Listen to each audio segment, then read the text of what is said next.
Alfonso Cutaia, l'Arciconfraternita si prepara a festeggiare la Pasqua, oggi un momento importante nell'ambito dei sabati dei Sette Dolori. Cosa è successo? Sì, continuano i 7 sabati, oggi abbiamo avuto il piacere di raccogliere qui in santuario, ci sono venuti a trovare il coro San Gregorio Agrigentino, un momento misto tra fede in cui ci hanno fatto rivivere i momenti della passione con i canti appunto che ci proiettano a quello che è la settimana santa.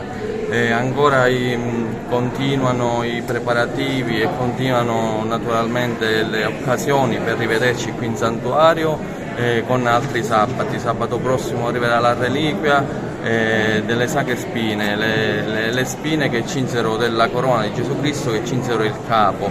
È un momento forte, è un momento in cui invitiamo la cittadinanza a essere presenti a vivere questo momento con noi.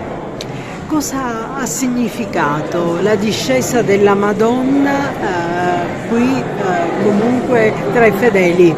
La discesa della Madonna è una tradizione che di anno in anno si ripete, è una magia che viviamo dentro il cuore di ognuno di noi. La Madonna che scende in mezzo a noi, la presenza continua, ci fa vivere, ci fa emozionare sempre di più, ed ogni anno è sempre forte da parte dei fedeli e dei devoti della Madonna. Per noi agrigentini, come è stata intitolata dal Vescovo, la Madonna è la Vergine Adorata di Agrigento, Regina di Agrigento appunto, perché la Madonna è della città e la Madonna è di tutti.